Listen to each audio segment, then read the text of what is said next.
Okay guys, let's go. Don't want to make this video, really don't. I'm caught between a rock and a hard place. Whatever I say is going to be wrong to some of you. Not that I care that much. To me the truth is more important than your feelings. We're going to review a video of Advanced UK leader Ben Habib at a protest where he speaks out against a sovereign state and where to me he's interfering in the affairs of a foreign nation, something no political leader should do. I'll play the tape and I'll stop it here and there with some observations, okay? Stand by while I flick. Ladies and gentlemen, what a huge privilege it is for me to have the opportunity to address you today. Your country is in peril, and you are standing up for your country. Nothing could be a greater cause than the one that you are fighting. And certainly the British people are completely 100% behind you. Wrong, Ben. The British people are not 100% behind them. But you did say that they were fighting for their country, and you were correct there. It is their country. It's not our country, Ben. It's not our place to interfere in the affairs of a sovereign state. That is up to the Iranian people. Not sure that our establishment is, but the British people are. Before I talk about politics, I want to tell you a little story of my own, if I may. I was born in Karachi in 1965, and I had the pleasure of visiting Tehran in 1974, before the Shah fell. I think the flight from Karachi to Tehran was about an hour long, an hour and a half long. And when I landed in Tehran, we walked out of the airport, and I remember saying to my mum, "Mummy, how is it that we got to London so quickly?" Because Iran and Tehran looked immaculate. It was a fantastic city. It was the first world city back in 1974. And I was so impressed with it as a little child. And then in 1979, when the Ayatollah Khomeini came back to Iran and imposed the theocracy which your country has since suffered, Iran went behind a dark curtain. Ben is right there. Iran was a beautiful country under the Shah. I actually served alongside some Iranians at a communication school in Petersfield outside Portsmouth. We used to train them in cryptography. You know, those type of machines you saw in that old film From Russia with Love. KL7s, I think they declassified now, but at the time they were like top secret. And we used to train them. The Iranians I met were always immaculate, attractive looking people as a race, and they were nice, pleasant people. I liked the Iranian people, or the Iranian servicemen that I met. And Ben is right. Iran was a beautiful place. Have a look at this quick image here. I stayed in Iran during the last days of the Shah. The women, attractive, beautiful. Yeah, they were free. Their clothes, very much in the 70s style there. Yes, so Ben is right. Iran was a beautiful place, and it could be again. But let's go back to the video, and then we'll have a little history lesson after it. And it is time that Iran joined all the great nations again on the world stage. Iran is a great nation. You come from a historic, deep culture, a culture of civilization, all the way back to the Roman Greek times. And we must bring you back into the international fold again. But as I said at the beginning... Right, now we're going to be jumping about a bit here, guys. Right. The United Kingdom helped overthrow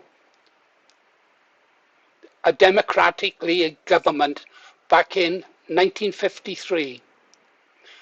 Not there. We have to go here. That's us back in the dictator. Right. Here we are over with Sam. The 1953 coup was Western backed. I'm going to read this. It's important. In 1953, the US Central Intelligence, CIA, and the British Secret Intelligence Service orchestrated a covert coup in Iran. This operation, known as Operation Ajax in the US and Operation Boot in the UK, overthrew Iran's democratically elected prime minister. Why? Well, you know why. One reason isn't mentioned here. They nationalised their oil, threatening British broader Western oil interests with Cold War fears on the rise. That's why they overthrew the democratically elected government. They'd taken back control of their oil for their Western people.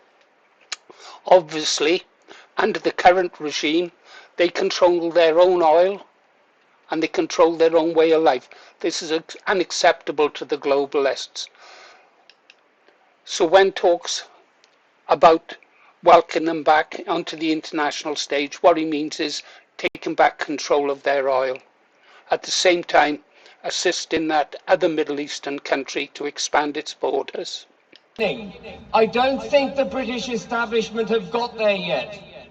I remember as a member of the European Parliament in 2019, when President Trump was in charge of the United States, when in his first term, he was rightfully trying to impose sanctions on the regime in Iran.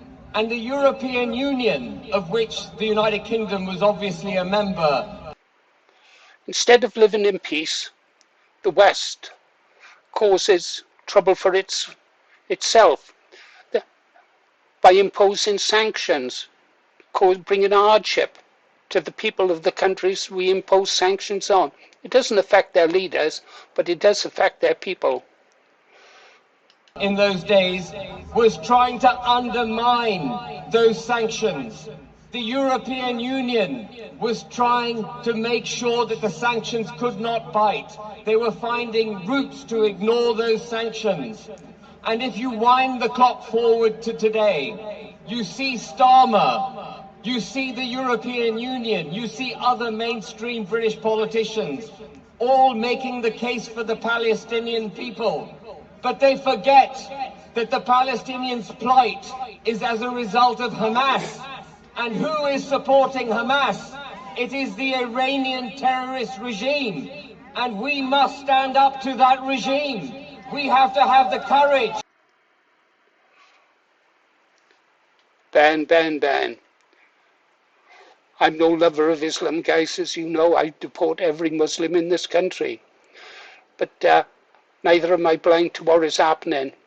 We are talking about the ethnic cleansing of the Palestinian people, the ethnic cleansing of Syrians from parts of their land to aid the greater Israel for their living space. We've spoke about this. Incidentally, every video I put up about it goes down a memory hole. I'll show you that later. So that's what is happening there. Is there Hamas only exists because of what we've done, allowed to happen to the Palestinian people. Then again, it's not our war. If they want to wipe each other out, that is their business, not ours. Anyhow, I can't believe Ben doesn't know the truth of it. We have to have the courage. We have to have the courage to meet these very meagre demands that you set out. And if I may say so, the demands have to go much further than what you've made. Yes, of course the embassy should be closed. Of course the IRGC should be proscribed. But we need to stand firmly on the international stage with you. And once we've got rid of our own domestic problems here, and we have a pro-British government in charge, we will come and help you. Whoa, steady there, Ben, steady. Are you saying that you will go to war with Iran? Well, of course you will. Yeah. You'll do as you're told by the seam of it. Why did Netanyahu go to America this week? Arrange the war, a coming war against Iran? And now you want to drag British people in? No, Ben, I won't fight for you. No, I'll never fight for that country in the Middle East. Oh dear. I told you this would be an hard one for me to make. You want to go help Iran? You go and help them, Ben. Because if you were Prime Minister, you won't be going, will you? It'll be the ordinary sons of British citizens who go and die for you, the same way they died in Iraq and Afghanistan. Thank you very much. Thank you very much, folks. And how nice to see him surrounded by foreign flags, Iranian flags and Israeli flags. No foreign flags should be flown on our streets. And a leader of a political party shouldn't be protesting outside the embassy of a sovereign state calling for the overthrow of that government. Pause, Paul. Depressing stuff, isn't it? I feel betrayed. I believe Ben when he said he'd sort out the UK first. I didn't think that his plans, that after he sorted our country out, was to take our country into a war. What happened to respect for national sovereignty, Ben? I think it's about time Ben Habib put his cards on the table and told us the truth about his planned support for that country in the Middle East. Be honest, guys, the future of Iran, that should be decided by the Iranian people, not by politicians from our country in America who are calling for regime change. I mean, what are we going to get ourselves involved with? Calling for support for intervention in Iran, well, that's going to raise expectations amongst the Iranian people and perhaps bring us into a war that could expand globally. No, it's not that's not your job, Ben. It's not the role of a UK party leader. You want to govern the UK. You should really just be prioritising British interests and stability in our own country, rather getting involved in internal political struggles abroad. Oh, I don't know. And then what about down the road, Ben? Time passes, the wheel turns, times change. Statements about overthrowing a government, well, that's not going to help our relationships with Iran, odious as their regime is. It's their regime, not ours. Huh. And do you think it looked good, Ben, to people like me and British patriots and British nationalists? How do you think? Saying the things that you said while stood between two foreign flags who were trying to promote war in that area for their own gains. How do you think that looked there, Ben? The only flags you should be standing between are British flags. But there you were, with the Iranian flag and the Israeli flag. Why? Because the powers that be, the global elite, want to control Iran. Anyhow, let's go to a quick couple of things.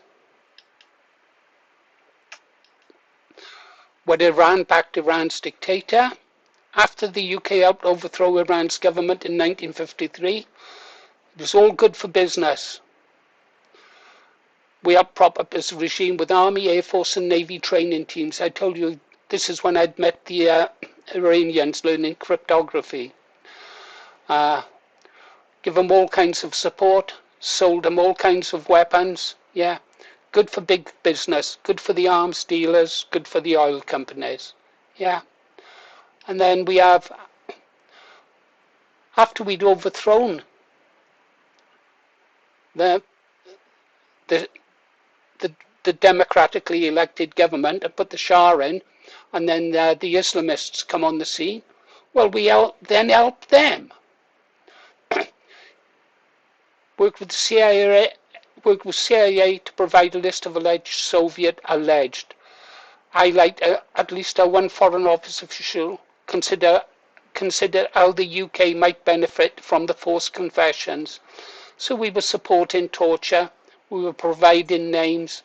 This is coming from declassified UK guys. Get over there. It's a wealth of information.